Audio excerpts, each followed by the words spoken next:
opinião dos nossos convidados é de inteira responsabilidade deles e não corresponde necessariamente à linha editorial da Brasil Central. Olá para você que nos acompanha, muito obrigado pelo carinho dessa audiência extraordinária que cresce a cada dia. Programa de hoje pela TV Assembleia Legislativa de Goiás, pela TV Brasil Central, começa para debatermos um tema muito importante, muito atual. A violência política é uma ameaça à democracia? Comigo, dois gigantes debatedores com posições antagônicas. Nara Bueno é advogada eleitoral, seja bem-vinda, tudo bem? Obrigada, é um prazer estar aqui novamente discutindo um tema tão importante. Prazer é todo nosso, seja sempre bem-vinda. Conosco Albir Júnior, é professor, policial militar, tudo bem? Seja bem-vindo. Tudo bem, graças a Deus, muito obrigado pela oportunidade de estar participando. Espero fazer um debate de excelência, cumprimento a debatedora, que seja um debate muito bom. Vamos saber, a partir de agora, a respeito desse tema, como tem sido a violência política no Brasil e no mundo. Os dados são preocupantes. De acordo com pesquisa da Universidade Federal do Estado do Rio de Janeiro, Unirio, ao menos 338 casos de violência política foram registrados no Brasil contra lideranças políticas ou familiares durante a campanha eleitoral de 2024. A violência física foi a modalidade mais comum no período de análise, com 179 episódios. Em casos mais extremos, foram registradas 55 tentativas de homicídio e 33 assassinatos em 20 estados. Para este cientista político, quando a violência entra em cena, a política fica ameaçada. Quando há violência, abriu-se mão de se fazer política. Essa é a grande questão. Então, quando eu falo de violência política, eu falo que grupos dentro de espectros políticos estão parando de fazer política, que é dialogar, debater, discutir, estão adotando um método agressivo e violento de negação do outro. Então, a violência política que se fala atualmente não tem a ver com a política, mas sim com o abandono da política. Na família da Maria Luísa, as discussões políticas afastaram até os amigos. Meus pais já brigaram muito com outras pessoas da família por causa disso. Então, assim, a gente afastou de outras pessoas da família por causa disso. Na semana passada, o mundo acompanhou a morte do ativista conservador Charlie Kirk, aliado do presidente americano Donald Trump, que foi morto em um atentado com arma de fogo. No ano passado, o presidente Donald Trump também foi vítima de um atentado durante a campanha eleitoral. Já aqui no Brasil, depois de vários casos de violência política, 3 militares e um policial federal foram indiciados por estarem ligados à tentativa de assassinato em dezembro de 2022 contra o presidente Luiz Inácio Lula da Silva, o vice-presidente Geraldo Alckmin e o ministro do Supremo Tribunal Federal, Alexandre de Moraes. 2026 será mais um ano eleitoral, época em que o eleitor vai às urnas escolher deputados estaduais, federais, governadores, senadores e também presidente da República. E aí fica essa reflexão, será o que vem por aí? Será um ano mais violento político em nosso país? Essa questão política aí não resolve com pouco tempo, não. O pessoal tem que amadurecer as ideias para ter uma política melhor, né? Chegar num certo limite, porque o país está passando por uma crise, isso não é só no Brasil, é geral, né? Eu vejo que as pessoas estão deixando de ser amigas, estão deixando relações de anos por causa disso. Esses extremismos foram que começaram muitas guerras no passado. Eu fico bastante indignada com o que está acontecendo no mundo inteiro. Eu acredito que nós tenhamos que buscar, continuar lutando pela liberdade de expressão. Tá uma coisa de doido, né? De direita e esquerda é muito complicado, sabe? Eu fico só analisando e tá difícil, hoje não tá fácil não. Ainda segundo o cientista político, quando a violência política impera, não há democracia. A violência na política, ela existe não porque o debate político está ficando mais ou menos grave, mas é porque as pessoas estão ficando mais intolerantes, estão abrindo mão de fazer política em nível civilizado, democrático, para impor desejos e impor perspectivas de mundo. E essa é a coisa errada. É aí que a sociedade começa a falir. Nara Bueno, a que a gente pode atribuir essa violência política? Olha, Há muitos fatores, mas o primeiro ponto que eu acredito que a gente tem que focar é o que é democracia. Então, porque democracia ela pode ter muitos significados. Democracia é o espaço onde todo mundo pode existir.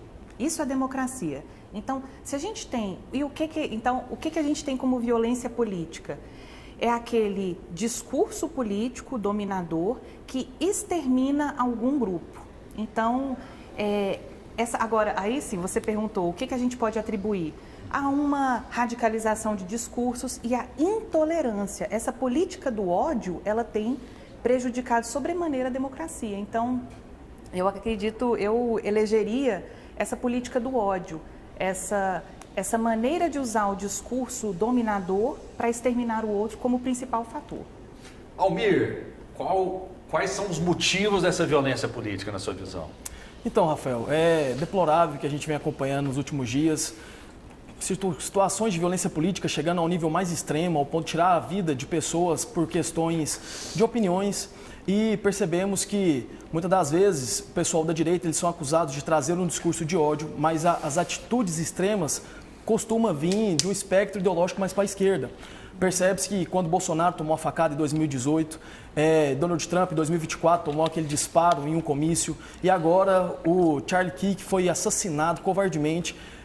Percebe-se que são grupos específicos de pessoas, claro, eu não vou generalizar, não vou ser liviano e dizer que toda a esquerda é desta maneira, mas percebe-se que quando a direita, nós somos chamados muitas das vezes de extrema-direita, ultradireita, mas nós não praticamos esse tipo de ato. Esse tipo de conduta não costuma vir do pessoal de direita, até porque o ideal de direita, o ideal de conservadorismo, liberalismo é deixar que cada um tenha a oportunidade de falar. Não me recordo de algum momento em que alguém de direita tenha cerceado o direito de fala de outra pessoa, trazendo violência tão brutal ao ponto de assassinar um indivíduo jovem na frente de suas filhas. Então, realmente, vários aspectos, e principalmente essa questão da intolerância mesmo com o discurso contrário ao seu. Vamos lá, olha só, em troca de mensagens com seu parceiro, Tyler Robson confessou ter assassinado Charlie Kirk, colega de quarto. Tem até um diálogo aí, eu vou pedir para a produção colocar. O diálogo diz o seguinte: não foi você quem fez isso, certo? O Robson disse, sim, desculpe.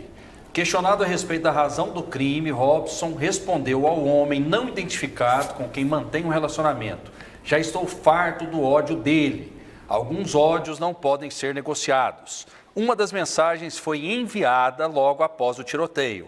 Robson deixou um aviso sob o teclado de seu companheiro que dizia: tive a oportunidade de matar Charlie Kirk e vou aproveitá-la. Isso me parece brutal, né? Me parece não, é brutal, até porque a gente vê, infelizmente, na grande mídia e nas redes sociais, muita gente justificando: olha, era conservador, era de extrema direita. Uma morte dessa justifica pelo aspecto político da pessoa, na sua opinião? Não, não justifica. Morte nenhuma ela é justificável. Mas o que a gente tem que aprofundar aqui não é sobre só a morte e nem só sobre repugnar essa morte. Ela é repugnante, ela tem que ser analisada e repreendida.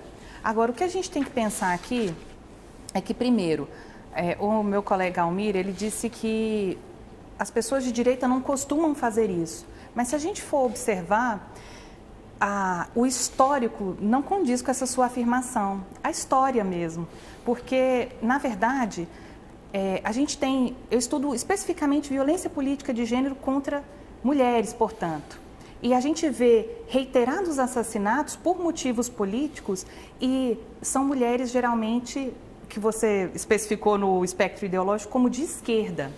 Agora, veja bem, o assassino do Charlie Kirk, ele é um rapaz conservador, fruto de uma família conservadora.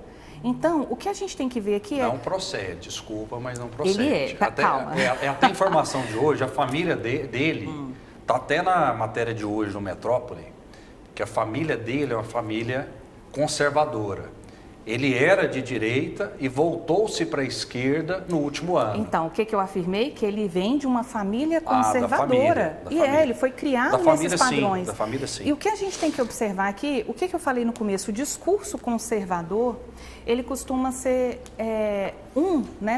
dos seus elementos, é essa vontade de exterminar o outro ou de se colocar acima do outro. Então, só vale um tipo de família, só vale um tipo de ideologia.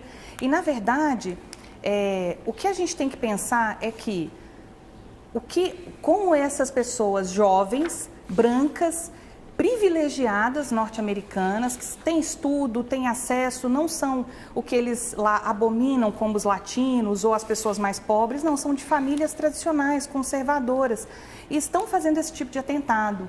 Se a gente for observar também outros tipos de atentado, lá como aqueles tiroteios em escolas e tudo mais, o perfil não é o perfil de um ativista de esquerda.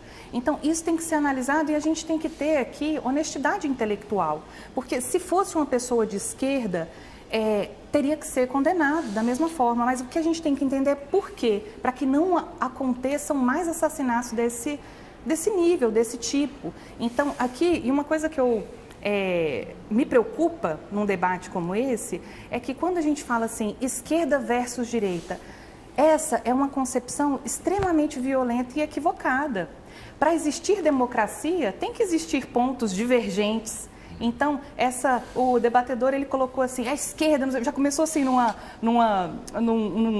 num frisson acusativo, e, no entanto, para existir jogo de futebol, tem que ter 2 times, um contra o outro. Então, para existir campeonato, tem que ter muitos times, um contra os outros. Isso é democracia. Então, a gente não pode só intuir a destruição de esquerda e direita. Isso é horrível, não. Isso é natural da democracia. O que a gente precisa é discursos políticos inclusivos, possíveis. E a esquerda, de fato, faz isso, que é incluir discursos. Qual tipo de família? Todas as famílias. Qual tipo de pessoa? Todas as pessoas. Isso sim é democracia. Ok, olha só para deixar clara a posição política, né, do atirador, está aqui no reportagem do Metrópolis de hoje, Instagram, diz assim, na peça de acusação consta que a mãe do atirador relatou que suas visões políticas haviam se deslocado para a esquerda ao longo do último ano. Ela também afirmou que ele havia se tornado simpático aos gays e aos direitos dos transgênicos. Seu parceiro estava em transição para a mudança de sexo, segundo os promotores. Só para deixar a notícia clara, né? A reportagem do Metrópolis. Almir, qual a sua visão? Realmente você começou dizendo o seguinte, a culpa é da esquerda da violência política. Essa violência, ela não é generalizada, na sua opinião? Ela está nessa guerra, nessa polarização entre direita e esquerda, muitas famílias que não se falam mais por conta dessas visões políticas. Eu costumo sempre dizer o seguinte, enquanto muita gente está brigando por causa dos políticos, quando muitas vezes esses políticos se encontram, eles dão risadas, né? E o povo brigando por causa de política. Como que você vê essa questão, especialmente do assassinato do Charlie? Então, Rafael, como eu tinha dito no momento anterior, a minha visão a respeito disso é que os atos extremos costumam vir da esquerda. Eu falei, inclusive, que não é toda a esquerda, é um grupo específico da esquerda que acaba tendo esses atos, inclusive comemora a morte dos seus opositores políticos. Nós temos visto nessa última semana várias pessoas de esquerda comemorando a morte, mas você não verá pessoas de direita comemorando a morte da Marielle de forma tão repugnante como está acontecendo. Quando eu falo a respeito dos atos praticados pela esquerda, muitas das vezes a direita tem uma forma muito incisiva de falar, mas isso é protegido pelo texto constitucional. O que nós não podemos fazer é aceitar incitação à violência, a chegar a atos tão extremos, que é o fato de assassinar um jovem rapaz na frente de sua família. E quando eu olho e tento fazer essa distinção, é fazer o quê? Tentar identificar os motivos, realmente. Aí a debatedora, a doutora Terce, falou que ela trabalha a respeito disso, ela faz estudo a respeito desse sentido. Eu queria até perguntar para ela se tem algum caso específico que tenha gerado resultado morte nos últimos anos de alguém da direita indo lá e assassinando covardemente um opositor político, como aconteceu a tentativa de homicídio contra o Bolsonaro, como aconteceu a tentativa de homicídio contra o Donald Trump. E aí me gera até uma preocupação, porque está acontecendo com chefes de estados, ex-presidentes, candidatos a presidente da República, que tem um aparato de segurança. O que vai acontecer comigo quando estiver na rua e discordar de alguém? O que vai acontecer com o advogado Chiquinho quando vai numa universidade para tentar debater a respeito de um assunto? Então é algo que realmente me gera uma certa preocupação. E normalmente quem costuma separar grupos de pessoas, nós contra eles, não costuma ser a direita, que separa brancos e negros, homens e mulheres, homossexuais e heterossexuais. Muito pelo contrário, a direita não tem esse tipo de conduta a avaliar a partir da esquerda, que sempre tem essa dinâmica de nós contra eles, criando grupos, minoria contra maioria, o rico contra o pobre, e a gente acaba tendo um momento em que chega a atos extremos, como temos vistos aí. Mara, eu não sei se a senhora acompanhou aquele caso do deputado Chiquini, que foi impedido de palestrar numa universidade por estudantes progressistas. A senhora chegou a ver? Não cheguei, mas eu queria por partes. Eu acho que o Almir, ele está com a memória muito curta, Almir. Vamos fazer um exercício de memória. Vamos. Você disse assim, não conheço. Olha, procure então Nicolas Ferreira e Marielle Franco. O Nicolas, que é um deputado famoso na extrema-direita, ele não só comemorou a morte de Marielle Franco, como ele instigou que todos desprezassem e comemorassem. Então, os vídeos estão aí, a internet não deixa mentir. Eu não só digo Marielle Franco, né, que você perguntou assim, quem foi morto? Não, a gente tem dados, estatística. Na América Latina, por exemplo, violência política tem acontecido, sobretudo contra a esquerda, porque geralmente a direita está no poder, quer se manter no poder, esse é o quadro geral da América Latina. E esse discurso é para que, inclusive, a esquerda não ascenda ao poder. Então, esse discurso violento, ele vem sendo reiterado. E o que a gente percebe aqui é Juana Quispe, Marielle Franco, Manuela Dávila, todas essas pessoas, elas foram aviltadas, violentadas, vitimizadas e algumas delas mortas. Então, eu acho isso de um perigo, assim, uma generalização do perfil do assassino. Aqui o que a gente tem que observar, porque imagina, pode ser um surto psicótico que essa pessoa faça um crime. Então, o perfil pontual não pode ser a nossa referência para um debate dessa envergadura. A nossa referência tem que ser o que leva, quais são os constitutivos que leva. E aqui, eu acho que o colega se engana mais uma vez quando ele diz que a esquerda estimula não, a esquerda divide.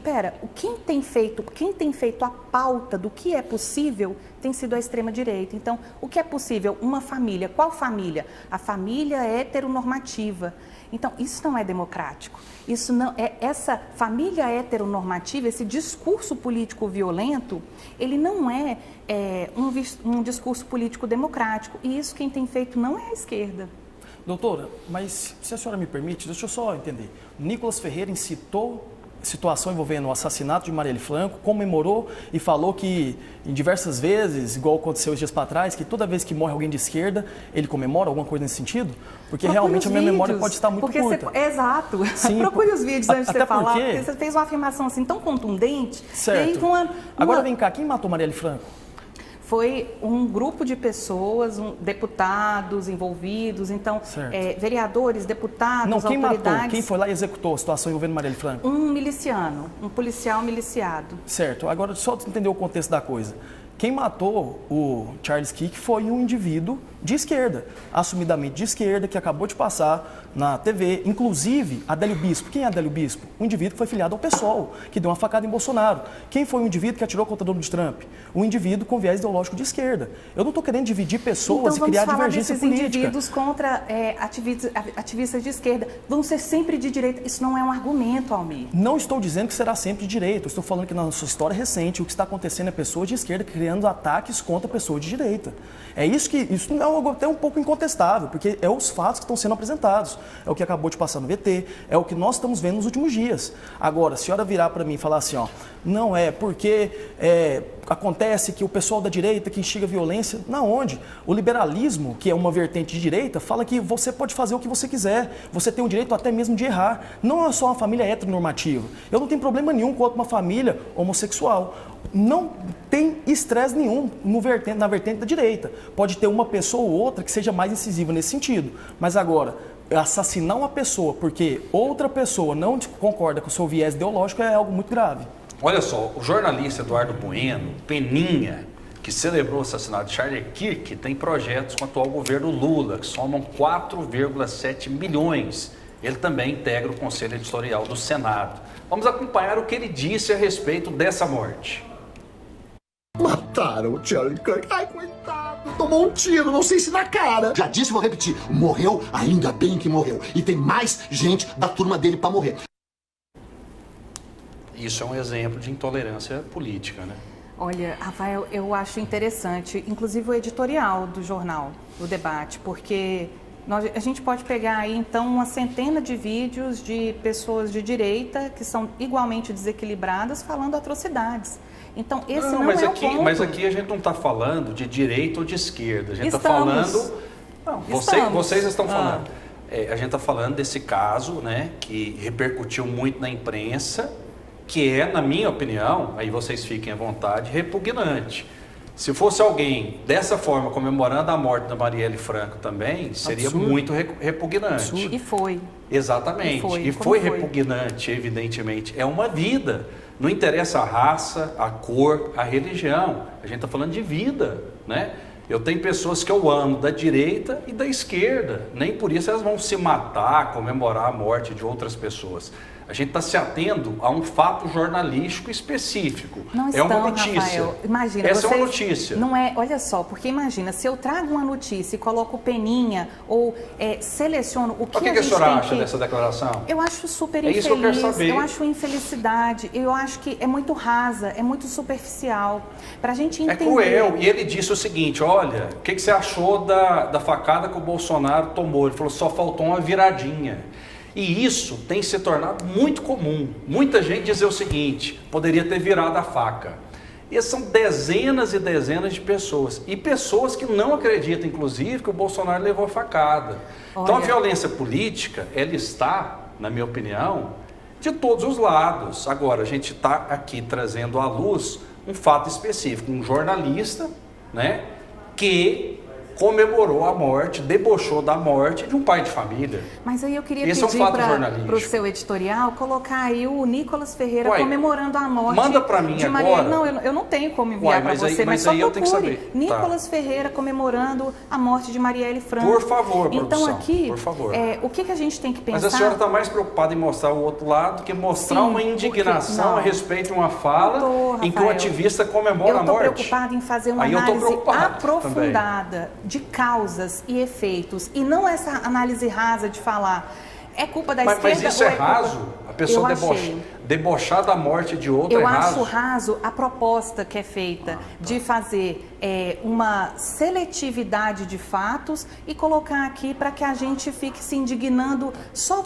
sem aprofundar na causa. O que a gente tem que pensar na causa, e por isso que eu falei de democracia, o que a gente tem que pensar sobre a causa é o que causa esse tipo de fato, que é assassinato, violência política, etc., é essa radicalização, é essa ai, desculpa, mas tem uma cientista política belga que eu gosto muito, ela chama Chantal Mouffe, ela fala da agonização política. E ela diz que a gente tem que ter para ter esse jogo, a gente tem que ter times diferentes. Então, nesse agonismo político, e é aí que eu queria chegar, mas essa é uma palavra muito complicada para uma ideia que não é tão complicada. A gente precisa ter, para esse jogo político, para a democracia existir, a gente precisa ter não inimigos, mas a gente precisa ter lados opostos. pensamentos diversos, não inimigos. Quando a gente fala pontualmente, fica trazendo Peninha ou outros, ou algumas falas extremadas, a gente está fazendo inimigos. Mas a gente deveria proteger o Peninha por não, conta da a gente fala deve dele? criticar, mas a gente não deve só chegar e ficar só nesse assunto, como se o Peninha... então vamos aqui fazer um debate só para repudiar a fala de Peninha.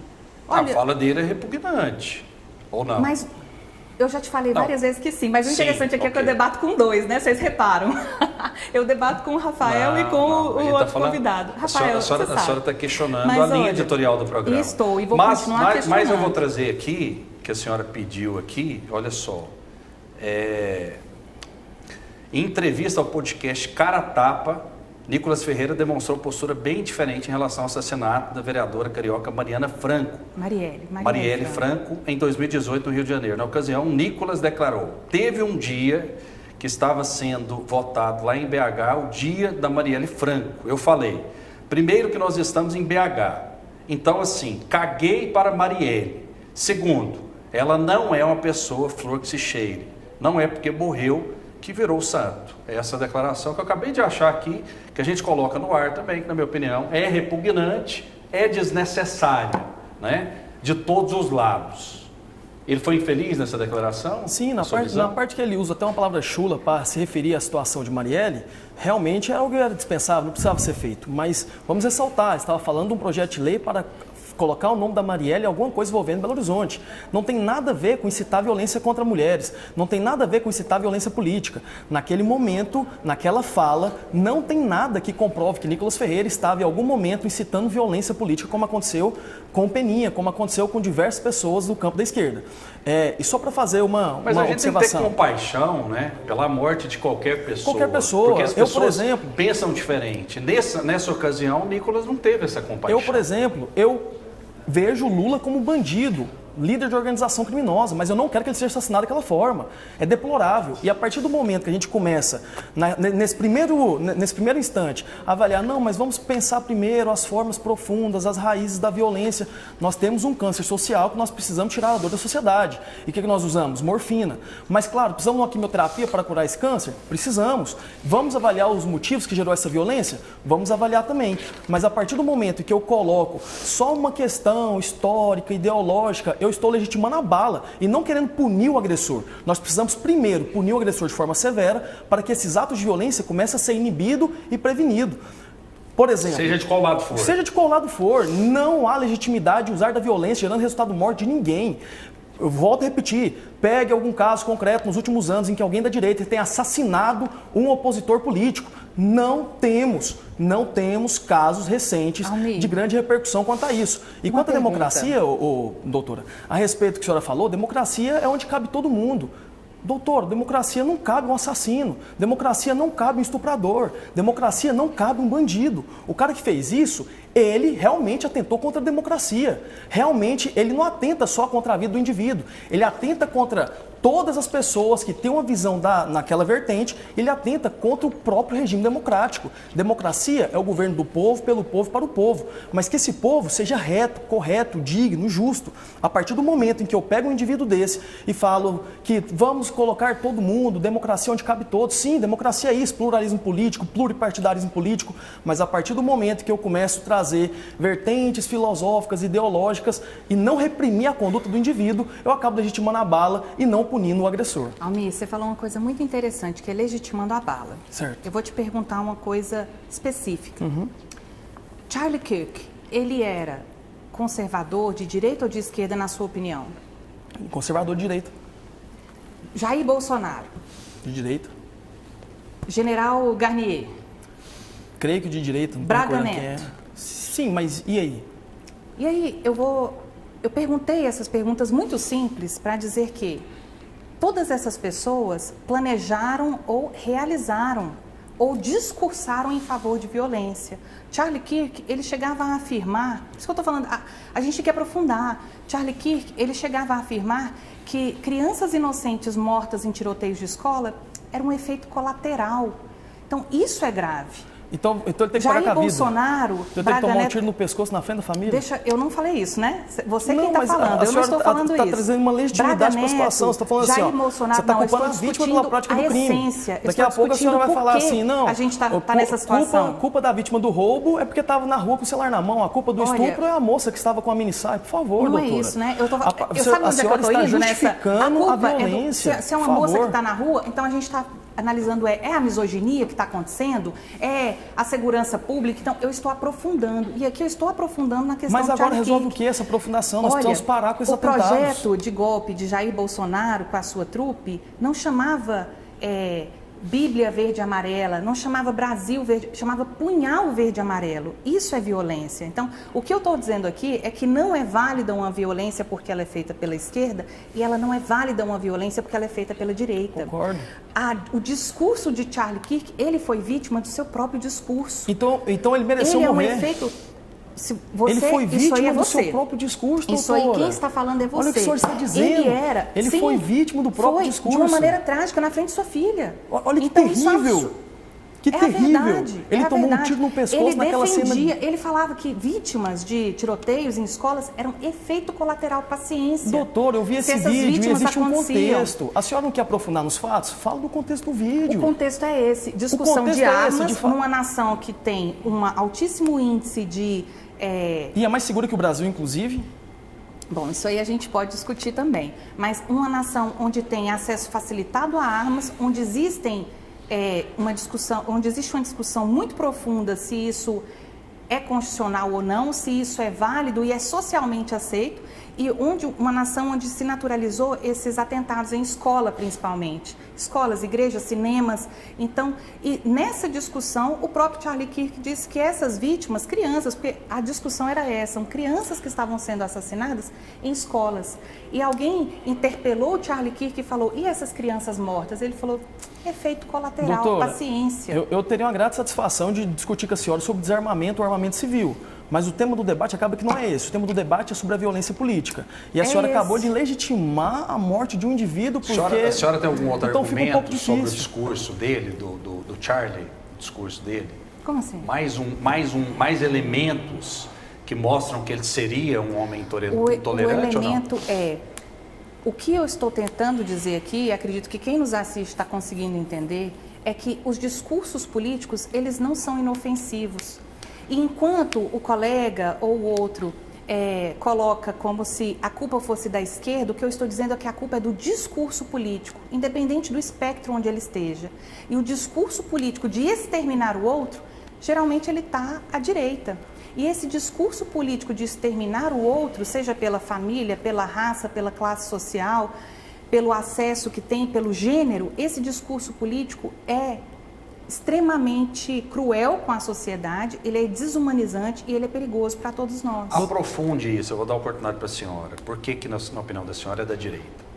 Porque o que a gente tem visto... Na prática, por exemplo, quem da esquerda que morreu baleado politicamente, um chefe de Estado, ou sofreu atentado por conta de alguém da direita, de um militante da direita? A senhora tem exemplo prático disso? Tenho. Ruana Quispe, Manuela Dávila, a Marielle Franco. Mas a gente teve... Gente, na América Latina... Dávila morreu?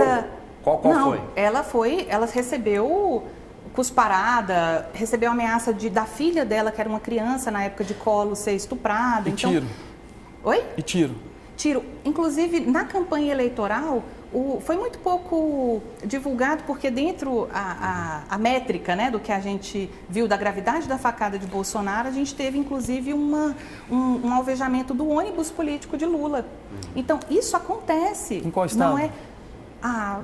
vamos procurar aí, né, os dados. Eu estou falando de cabeça, eu não trouxe esses dados anotados, mas pode procurar aí, né? Não estou inventando, são fatos que aconteceram. Então, o que a gente tem que perceber aqui é que esse discurso de extermínio, ele também acontece com a esquerda, com a esquerda, muito mais com a esquerda, inclusive. Por quê? Porque a esquerda, ela tenta trazer uma visão de mundo de pluralidade. E o que a direita tem feito a visão de mundo, ela só tem uma via. Uma via. Quem não se encaixa nesse gabarito de uma via, está fora. E aí está fora como? Está fora sendo morto, está fora sendo fora da política, está fora sendo não componente da família. Então isso é violento, a gente entende? Então assim, existem não só fatos contra políticos famosos, como esses que eu citei aqui, mas tem fatos do cotidiano, que isso implica também nas famílias. Doutora, só para eu conseguir raciocinar o que a senhora tem dito. Então, naturalmente é assim, vamos partir do pressuposto que a direita tem um discurso agressivo, tem um discurso odioso. A direita tem um discurso, não concordo, mas vamos partir desse pressuposto. A direita tem um discurso de ódio. Aí passa e a esquerda executa o ódio. Por quê? Se a direita fala algo que prejudica a esquerda, eles vão lá e vai acabar sendo morto por isso? A senhora está colocando em pé de igualdade a pessoa que às vezes faz um discurso odioso com a pessoa que pratica um ódio, assassinar outra pessoa na frente de todo mundo. Não há equivalência moral, não há equivalência legal quanto a isso. Isolado. Mas foi o que a senhora falou. A senhora acabou de dizer que, em decorrência dos discursos de ódio, até citou a situação de Charlie Kirk, dizendo que aconteceu porque ele, inclusive, uma vez falou em uma universidade que crianças morrendo em faculdades era efeito lateral do armamento civil. Então, assim, uns traz o discurso, o outro executa. Então, a direita acaba que está sendo um pouco fraca, porque fala sobre o ódio, mas quem pratica o ódio mesmo é a esquerda? Acaba sendo nesse sentido? Olha, é a sua visão dos fatos. É o que eu interpretei do que a senhora disse. Eu acredito que não. Eu acredito que a gente tem um efeito chamado backlash. E esse efeito, eu vou chamar aqui de ricochete ou de chicote. Esse efeito de chicote, ele é muito visto, e eu vou usar um fato histórico para que a gente se distancie um pouco do fato, porque às vezes as paixões elas ficam muito acentuadas. Mas se a gente for pensar, então, historicamente, a gente tinha um regime de escravidão. E naquela época lá da escravidão, quando pessoas se aquilombavam ou se revoltavam contra os senhores, que inclusive era contra a lei, imagina, a lei era a favor dos senhores. Essas revoltas, então, elas são esse ricochete, esse backlash. O que você está falando é que essas revoltas são a causa e o efeito, e são absurdas, e são contra a lei, são tudo. O que eu estou dizendo é, vamos expandir a visão e olhar toda a sistemática de escravatura. Então, quando a gente olha toda a sistemática de escravatura, a gente vai falar, teremos que mudar o sistema. Então, a gente vai ter que mudar toda a conformação, a estrutura, para resolver a revolta de escravizados. É isso que eu estou dizendo. Então, a gente vai ter que resolver segurança pública, saúde, acesso à educação, acesso a lazer, o direito à felicidade. E quando eu chego, Almir, nessas pautas, quem impunha, quem reivindica essas pautas é a esquerda. Então, em vez da gente ficar, que você está aí tentando fazer um exercício assim, de discursivo, né? Um exercício discursivo para poder colocar a esquerda como um vilão, o que eu penso aqui é, quem reivindica essas pautas, que são pautas sociais, de vida, de felicidade, tem sido a esquerda. A direita tem reivindicado a pauta do conservadorismo, não à toa é isso, né? A definição é conservadora, que é para conservar uma estrutura. E aqui eu estou dizendo que... Mas é democrático também, né? Tem que ter essa tem que ter. alternância é o que a senhora falou. Democrática. É o que a senhora falou, por exemplo. Vai ser difícil convencer o Almir de que o progressismo é melhor. Vai ser difícil convencer a senhora de que o conservadorismo é melhor. Só que esses pontos antagônicos, eles precisam aceitar uns aos outros, concorda? A gente precisa aceitar o debate, a gente precisa aceitar o contraditório. Né? Hoje é impossível você dizer qual é melhor. Você vai achar que o conservadorismo é melhor, ela vai achar que o progressismo é melhor. Agora, precisa ter o debate, precisa ter a divergência, porque faz parte da democracia, concorda? Então, você falou uma palavra muito importante, Rafael, que é divergência. Na democracia, a gente diverge sem exterminar. Claro. Tudo que é extermínio não é democrático. Então, quando um presidente fala, é só uma gripezinha e tem uma pandemia matando gente, isso não é democrático. Então, esse discurso é muito violento e causa, ao fim e ao cabo, morte de gente. Então, isso é abominável. Quando a gente fala que tem uma mulher reivindicando direitos de existir, tal qual ela acredita, na sua individualidade, o que é melhor para ela. E vem um outro e fala que essa mulher tem que ser submissa, porque a religião ou porque outros fatores, porque... né? Então, isso é violento e isso ocasiona morte. Não à toa a gente tem os maiores índices de feminicídio em estados conservadores. Olha que interessante. Se a gente faz o cruzamento de dados, estados conservadores, que a gente fala assim, não, então estados conservadores deveriam ser mais seguros, concorda comigo? Então, estados que votam em políticos conservadores, armamentistas, que a pauta é a segurança, a família. Só que olha que contrassenso. Nesses mesmos estados, a família está mais vulnerável à violência. Por que será? Aí que nós temos um ponto. As mulheres estão mais vulneráveis ao feminicídio. Por que será? Então, esses estados conservadores, eles têm um discurso também violento. Sim, aí, doutora, nós entramos em um ponto. A senhora citou um contexto bíblico falando sobre submissão da mulher para com o homem. Mas nesse mesmo contexto bíblico, no mesmo versículo, fala que... Eu não citei contexto bíblico, não. Sobre submissão? É um contexto bíblico? É um contexto religioso, mas não bíblico. Então, tudo bem. Vamos dar a forma que a senhora interpretar. O mesmo contexto bíblico que fala a respeito da mulher se submissa ao seu marido, fala do marido amar a esposa ao ponto de dar a vida por ela como Cristo deu pela igreja. Como que um cara que ama a esposa ao ponto de dar a vida por ela tiraria a vida dela? Então já não existe um contexto de submissão. É o que eu estou dizendo. Eu te pergunto, porque essas são estatísticas de... Então, para pensar, por que o crime de feminicídio é um crime tão difícil de ser controlado? Exatamente porque acontece num contexto doméstico familiar. E normalmente quem testemunha isso é a própria família. Então fica até difícil para o Estado chegar até lá. Mas quem mata a mulher numa situação dessa, ele tem que ser punido, preso e pagar uma pena muito severa. Inclusive, a pena do feminicídio é a mais grave do Código Penal, podendo chegar até 40 anos de reclusão. Em momento nenhum a senhora vai ver alguém da direita defendendo algum tipo de conduta nesse sentido. Muito pelo contrário. Se acontecer, o ex-presidente Jair Bolsonaro, ele não só defendia, como ele falava que mulher não pode ganhar mesmo tanto, que ele não ia estuprar uma mulher porque ele não merece, a senhora trouxe toda uma teoria para justificar a morte de um indivíduo. Agora a senhora tem que, pelo menos, ver o vídeo completo. Eu sei do que a senhora está falando, eu vi. Inclusive, doutor, eu até faço um adendo. Eu descobri a existência de Jair Bolsonaro na adolescência porque eu vi uma manchete dizendo que o deputado federal do PP, Jair Bolsonaro, diz que mulher deve ganhar menos porque engravida. E esse não é o contexto do vídeo. Esse não é o contexto do vídeo, não é, doutora.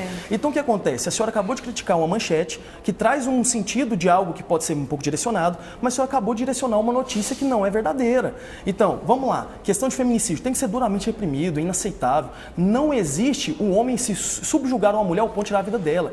Inaceitável. Agora, colocar como Estado de Direita que gera mais feminicídio, vamos dizer, que seja um dado, o que nós temos que fazer? Reprimir. O que nós temos que fazer com quem pratica violência política ao ponto de gerar agressões físicas e resultado de morte? Reprimir. Temos que reprimir. Contextos teóricos extensos, neste momento, não é importante. Nós precisamos primeiro parar com os atentados contra a mulher, violência política, para que nós possamos voltar ao estado de normalidade. Você falou um dado interessante. Olha o que vai acontecer. Sabe qual que é o problema disso tudo? É que gera efeito cascata.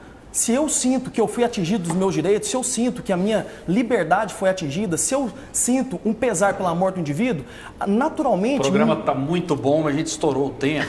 Só para trazer aqui uma reportagem, jornalista tem que trabalhar com informação e com a fonte. Número de vítimas de feminicídio aumentou em 11 estados. A senhora disse que são estados conservadores. Eu vou citar os os 11 aqui, na ordem. Alagoas é conservador? É o principal. Olha, calma. Eu estou perguntando se é. Amazonas, Espírito Santo, Mato Grosso do Sul, Paraná, Piauí, Rio de Janeiro, Roraima e São Paulo. Ou seja, está mais ou menos na média entre progressistas Rafael, eu e não sei se conservadores. essa é você falou citar um fato, né? Sim. Estudos. Eu não sei se esse é um estudo fidedigno, porque Goiás, inclusive, está entre esses estados conservadores que tem o índice de... É só a senhora digitar no Google. Não, eu não tenho como digitar no Google aqui, né? A gente está num debate. Essa eu acho que é uma função sua, inclusive, não, então, né? Se é uma função minha, eu estou trazendo aqui uma fonte oficial, né? Brasil, de fato, todo mundo pode olhar aí, que os 11 estados que tiveram o maior número de feminicídios são esses que eu citei. Então, Goiás está entre esses estados que mais matam mulheres. Entre os 11 não está. Nessa lista que você trouxe, em um levantamento acadêmico que eu vi, Goiás está entre os... Aí a senhora tem que falar da fonte, eu estou falando a minha fonte aqui. Eu posso enviar para você depois, né, para que você disponibilize, mas eu não tenho condições de olhar aqui, nesse momento. O X é... Fórum Brasileiro de Segurança Pública é a fonte. Interessante, sabe por quê? No Fórum Brasileiro de Segurança Pública não tem acesso aos dados de Goiás. Goiás não envia para o Fórum. Olha que interessante. Então, por quê? Porque Goiás, uma das bandeiras de Goiás, que é um estado conservador, é que a segurança é muito boa aqui. Então, eles não enviam os índices a respeito de feminicídio, morte policial e outros. Checar essa informação também. Chequem, por favor. Mas isso é importante, Rafael. Por quê? Porque o que eu estou dizendo aqui é que esse discurso conservador... Vamos fazer um exercício de imaginação. Se a gente imaginar um estado, um lugar, uma cidade, o que seja, uma província longínqua, onde o conservadorismo ele é 100%. Imagine esse lugar. Então, os discursos são todos conservadores. A gente imaginar um lugar onde não pode ser homossexual, onde não pode ser preto e preta, onde não pode ser pobre, porque é o discurso conservador. Que isso? Então, agora imagine comigo Mas um o conservadorismo estado... diz isso? Que não pode ser homossexual, não pode ser preto, não pode ser pobre? Não é que diz que não pode ser, né? Que diz que nós vamos alijar essas pessoas. Se essas pessoas forem desse espectro ou tiverem nesse aspecto, mas serão alijadas. Eu estou dando a oportunidade para a senhora se aprofundar. Alijadas de muitas formas. Politicamente, então, para as periferias da cidade, não à toa a gente tem esses índices maiores de pobreza e com cruzamento de dados de raça, classe e gênero. Então, a pobreza tem essa cara de raça, classe e gênero. Então, nas periferias das cidades. Se a gente for olhar os eleitos no Brasil, qual é o perfil dos eleitos no Brasil? São homens conservadores. Qual que é esse perfil? Homens brancos, ricos, de meia idade. Então, beleza. Então, eu quero fazer uma pergunta para a senhora. Quantos negros, qual que é a proporção de negros e gays no primeiro escalão do governo Lula? Baixíssimo. Baixíssimo. Baixíssimo. Aí não mora a hipocrisia? Olha, não só a hipocrisia, mas uma incongruência tremenda. Não à toa, a própria esquerda... Tem um professor chamado... Vou me lembrar do nome dele. Ele é um professor importante, veio aqui na UFG há alguns anos atrás, fazer uma palestra. Ele foi secretário de Segurança de São Paulo. Será que a produção ajuda a lembrar o nome? Secretário de Segurança de São Paulo, ele é um professor... Vladimir Safatli, lembrei. Vladimir Safatli. Ele diz isso, que o governo Lula não é de esquerda. Ele fala isso. Então, ele diz, por quê? Porque esses índices do governo Lula, se a gente for olhar... Só que o Lula prega para o pobre, principalmente. Ele prega, né? Mas veja bem, quem mais recebe auxílio, inclusive fomento financeiro, são os grandes empresários, os grandes bancos. Então, o Vladimir Safatli, ele faz essa ponderação de que o governo Lula não é nem de esquerda, entende? Então, assim, por isso que eu estou te falando, essa divisão o Lula simplista... é de esquerda? Eu não sei. Mas ele acha que... Como eu vou saber? Não. A história eu acho que mostra que sim, né? Eu acho que ele tem pautas que reivindica direitos sociais mais próximos da esquerda do que da direita. E na prática não acontece. A prática do Lula, imagina, nos governos Lula, Rafael, você sabe disso porque você é um jornalista competente. O empresariado nunca ganhou tanto do que ganhou nos governos Lula. Então... Se a gente for falar assim, no cerne, lá no core do governo de esquerda, isso não seria possível, né? Então, eu acho que o Lula, ele é um homem de centro. Mas pragmático. Não só pragmático, mas de centro mesmo. Então, ele se importa muito com a economia, com as empresas, a indústria. E a elite do país, ele protege a elite do país. Mas o XE, ele tem ali algumas pitadas de reivindicação de direitos para os mais pobres. Os ultraconservadores, os extremistas de direita pensam, porque imagina, para um extremista que está no extremo ponto, tudo que ele olha é de esquerda, certo? Tanto é que os extremistas muitas vezes acusam o MDB, republicanos, PP de serem de esquerda, imaginem. Então por quê? Porque para um extremista de direita, tudo que ele olha é de esquerda. Agora, para quem é um Vladimir Safatli, por exemplo, que é um professor respeitado e uma referência, ele que tem uma análise... acadêmica, científica do quadro de espectros políticos, ele coloca o Lula como de centro. Doutora, só tirar uma dúvida rapidinho aqui, ó. A senhora falou que em um estado que seria de direita não haveria negros, não haveria homossexuais, não haveria pessoas que acabam se identificando mais com a esquerda. Mas não é isso que o conservadorismo prega. O conservadorismo fala conservar aquilo que foi bom no decorrer do tempo, que continua sendo bom e sendo útil, que construiu uma sociedade. Conservadorismo é preservar aquilo que é clássico, mas desde que tenha uma aplicabilidade na vida atual. Conservadorismo não é conservar por conservar, isso é conservantismo. Conservadorismo é utilizar aquilo que tem dado certo no decorrer do tempo e que continua dando certo, porque se existe algum ponto que não está dando certo no contexto atual da sociedade, o conservadorismo não adota aquilo como forma de governo. Até porque, normalmente, o conservador ele acaba sendo um indivíduo liberal. E o liberalismo, ele traz uma vertente voltada muito para a liberdade de escolha do indivíduo. Você é livre para escolher. É uma liberdade econômica, uma liberdade de decisão, desde que você não venha atentar contra direitos de terceiros, desde que você não venha atentar contra a própria legislação. Então, deixa eu só entender, num governo de direita, como foi o de Jair Bolsonaro, não havia negros, não havia homossexuais, não havia... Como não? Então, é uma fala um pouco fantasiosa. Direita, como foi só para concluir aqui o que eu estava falando para a senhora citou que no estado de Goiás está entre os 11, né, os 10, maior número de feminicídio. Aí eu achei que provavelmente é o dado que a senhora trouxe, mas é que ele está falando de números absolutos. E não de números relativos, números proporcionais, avaliando morte a cada 100 mil habitantes. Aí traz os governos de direita, por exemplo, São Paulo, Minas Gerais, Rio de Janeiro, aí tem a Bahia, né, que a Bahia é um estado já perdido, e tem o Rio Grande do Sul. Aí vem depois o estado de Goiás, mas não avaliando por números proporcionais. Quando a gente for fazer um estudo para fazer uma afirmação a respeito de número de homicídios, feminicídios, nós precisamos avaliar a cada 100 mil habitantes. Por quê? 100 mil habitantes, aí mesma coisa no Rio Grande do Norte, mesma coisa no Rio Grande do Sul, aí para a gente ter um parâmetro adequado para falar onde está tendo mais mortes. Porque se a gente fala por número absoluto, São Paulo sempre vai ser o campeão, porque é a maior população do Brasil. Então, quando a senhora traz uma afirmação dizendo que onde os estados governados pela direita há um alto índice de feminicídio, então nós temos aqui apenas um estado da direita que está nesse rumo.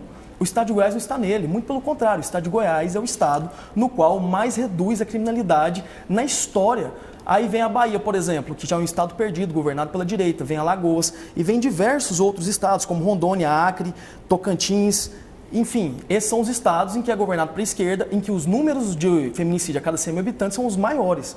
Então, o dado que a senhora trouxe, em números absolutos, está correto, mas em números proporcionais ele está errado. E nós temos que avaliar a sociedade a partir de números proporcionais, senão a gente acaba trazendo uma falácia que não condiz com a verdade. O debate está muito bom, infelizmente acabou. Almir Júnior é professor, é policial militar. Muito obrigado pela sua participação. Eu que agradeço, Rafael, fico muito feliz de estar aqui, agradeço a debatedora e estamos sempre à disposição. Doutora Nara Bueno, advogada eleitoral, muito obrigado pela sua participação. Eu que agradeço pelo convite mais uma vez e cumprimento também o Almir, que é um colega, e a gente vai seguindo aí nessa linha de disputar espaços, disputar discursos e principalmente lutar por uma vida melhor para todo mundo. Obrigada. Muito obrigado, fiquem com Deus e até a próxima.